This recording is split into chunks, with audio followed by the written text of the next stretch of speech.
longer drive, please, God. Well, hey guys, what's going on? Houston Kilby here. This is the Full Metal Goat, my 1966 GTO. And in the last episode, y'all got to see us do a lot of work to this deal. A lot of work. And in this episode, we got a whole lot more to go. And we are going to do some test driving in this deal, test some stuff out, make sure things are working right, and we'll see what we can come up with here at the end of the episode. So sit back and enjoy.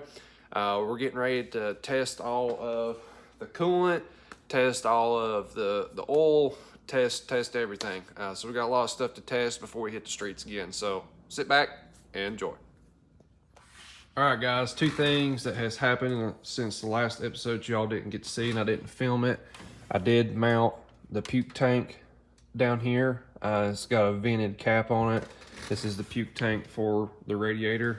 I will put a 90-degree fitting on this, and we'll put a pressurized fitting like what these lines are here, and we'll run that real nice and clean down here to this. But that's what I had for right now, and that's what we had to do on this. We just filled this thing up with water. I'm gonna turn the water pump on and make sure this thing ain't leaking. I'm excited about seeing that, and let's test this deal out. All right, guys, so we had a little bit of a leak behind the motor plate. Everything was good to go except for behind the motor plate. So we had to pull the motor apart, and on this thing, you gotta take the blower off of it. You gotta take everything off just to get the front motor plate off. I'll show you guys a little clip of that. I won't waste too much time on that because that literally took me about 3 hours to change that seal out and stuff all together. So skip forward through that. Now let's test the system again. Nothing like extravagant cars, guys. All right, guys, moment of truth. Check it out. Our gauges are working. I went ahead and put some fuel in it and in the front tank, and you can see there on the gauge. Yeah, man, looking good. All right. So now we need to test out electric fan. Make sure that still works. Now we've got the motor back together. Yeah, we're in good shape. I can hear them all coming on. All right, let's check the water pump. Make sure we ain't got no leaks. All right, it's running. Let's go up here and look at it.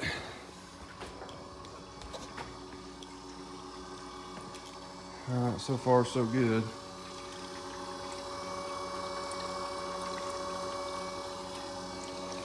Normally, I don't know about y'all, there's like a specific sound that you hear when drips are happening on the floor. And so far, I don't see anything. I think we're in good shape. Yeah, I think we're good, boys. And gals. I know we got girls watch the channel too.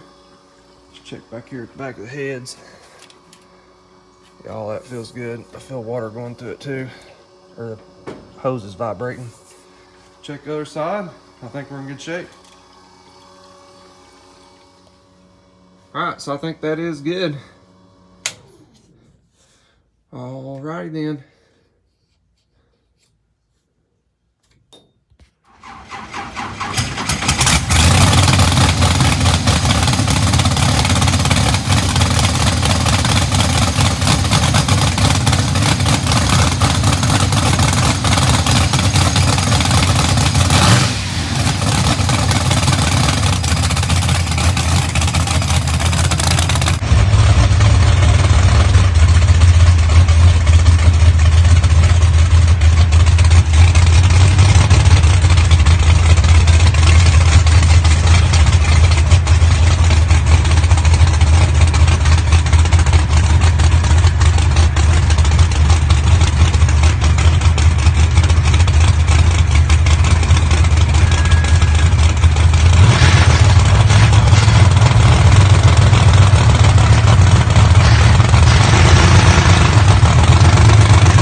All right, guys, you see that? That's how you know you got a hot rod in the neighborhood. That's just how you know. So, and this is where it finally stopped. So let's talk about it. So I just thought I'd show you guys this so you guys can see how much of a mess that I have made in the past 2 or 3 days. It is absolutely awful in the shop. Oh my goodness, I've blown it apart working on this thing. All right, so let's talk about a problem. All right, okay.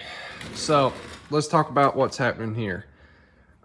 This is a puke tank right here, okay? This is also a breather tank. You see this air filter it's on here, right? This is a dry sump style motor, so it's got, this is a an external pump.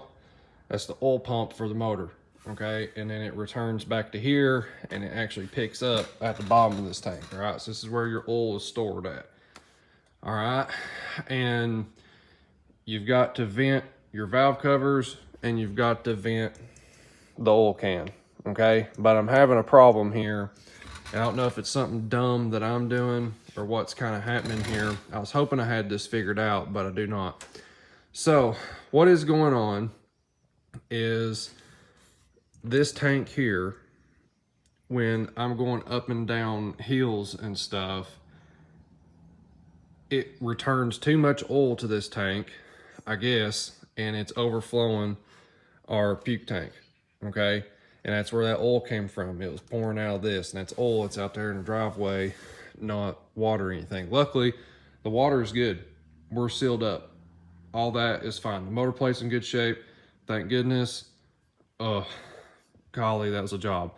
But this is still fighting me. And what I done was, to try to see if I could fix this, was I just put in just one line in from this into this puke tank right here, okay?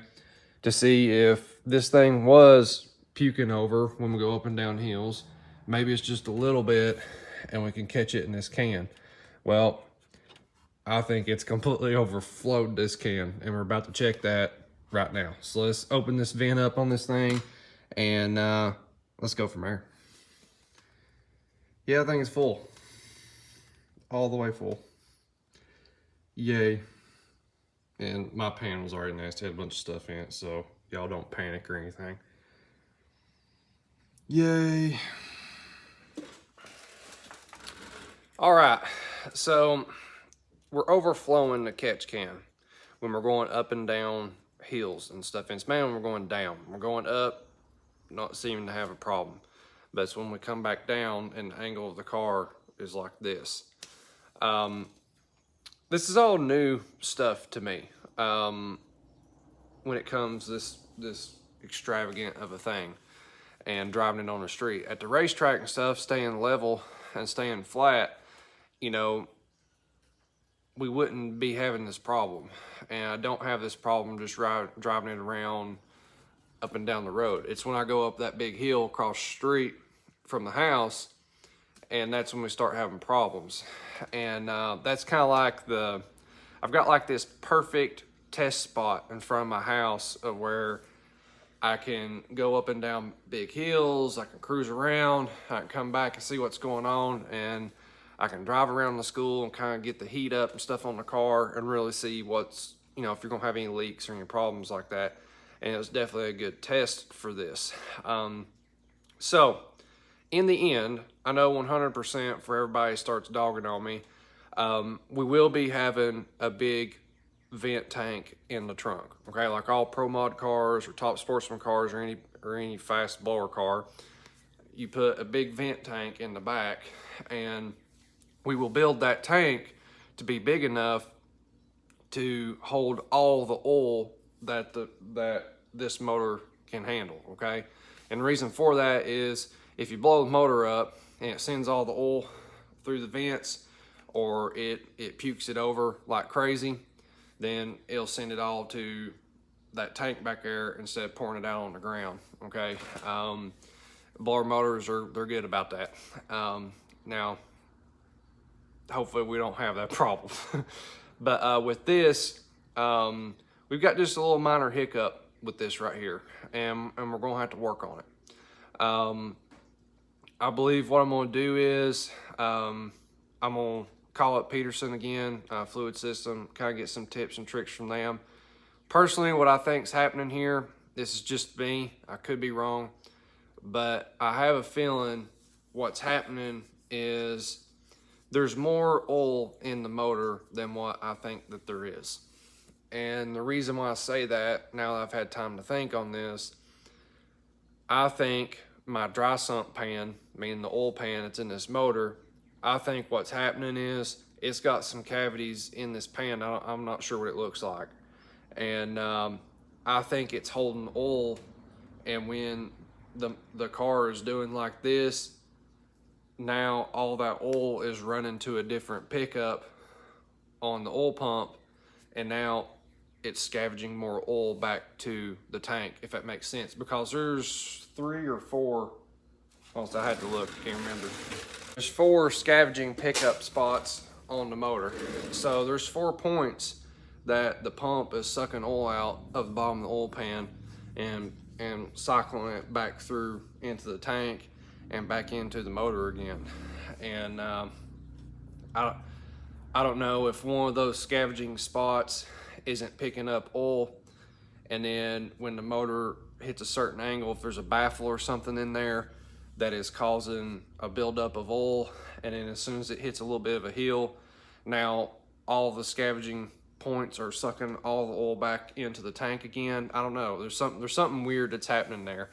So I got a little bit of studying to do and some things to kind of search into, but for now our fix is going to be, we're going to have to put a big tank in the back until I can figure out if the oil level needs to be lowered some more, and or what's going on here until this issue stops, because we've got to stop this. I can't be cruising around or riding around and we're puking oil everywhere. We just can't do that. So we got to figure it out. We got a lot of stuff to work on here.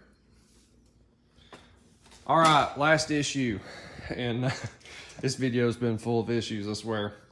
All right, my priming pump. That has been a fail. It has been an absolute fail. So what is happening, it's not leaking, it's working, it's getting fuel up to the fuel rails. But for some reason, on our first crank up or our first start of the day, it's still taking forever to start the motor up. A lot of people's already been commenting on that we need to, instead of pumping alcohol up here, we need to have like a little small tank mounted that's got gas in it or starter fluid, and pump starter fluid into the fuel rails and start it up that way until the alcohol gets caught up with it. I don't know. We'll just have to see. I'm still working on that, trying to get that figured out. Just not quite sure how I'm wanting to start this thing up faster, because I want that to happen. I'm tired of turning the motor over so much just to get it fired up. I don't want to wear the fuel pump out. I don't want to wear most in the starter as well, because the starter starts getting hot. Because the first crank up of the day, it takes forever. And I'll throw a little clip in that so that way you guys can kind of see some of that or what's going on. All right, here we go. We're about to crank it up. Okay.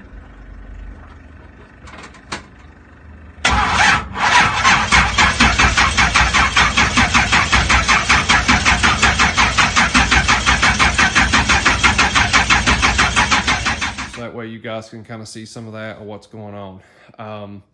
I've tried priming the motor with gas through the intake. That works okay, but I'm trying to get away from having to have a second person out here. I was priming it right through here in this hydraulic line. I'm trying to get away from having a second person out here. I want to be in the car and I'm going to handle everything myself. But just ain't got it figured out yet. So hopefully that's the last problem in this video here.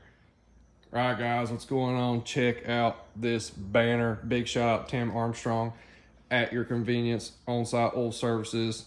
Be sure and check them out if you need an oil change or you need maintenance work done on your car, brakes, windshield wipers, need new tires, all that sort of thing. Check these guys out. They're a huge help. They can come to you or you can take it to their shop. Great help. All right, so banners. Check this out, man. Super nice banner. Big shout out to them. And I think this is, let's see here, this is a Foster Sign banner. Very nice.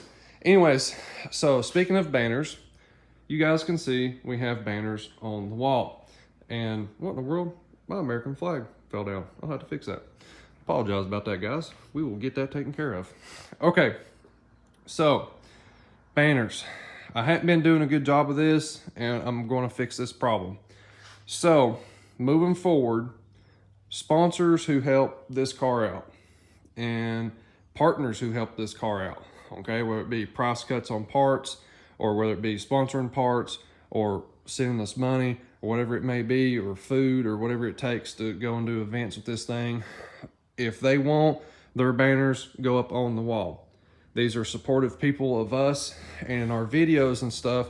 This is like the backdrop. You guys see this stuff all the time, and this is like free advertisement for our sponsors and partners. And I didn't feel like it was fair that we had some other banners that was up, and this was just stuff that companies had sent us. This was stuff that I just put up as wall art in the past, and that wall art needs to come down. If you're a sponsor, your stuff goes up on the wall. If you're not, the stuff needs to come down. It's just as simple as that. It's no issues or anything like that with the other companies. Like we have Mickey Thompson, we got Pro Charger signs and stuff like that up. Excuse the mess, we've been working hard. But no offense to them or anything like that. Love those companies. But if you're on my wall, you support my car. And that's what I'm gonna do. And if you would like to get on my wall, holler at me and we can work something out of getting your banner up. And we are going to be working on this hopefully hopefully Friday next week.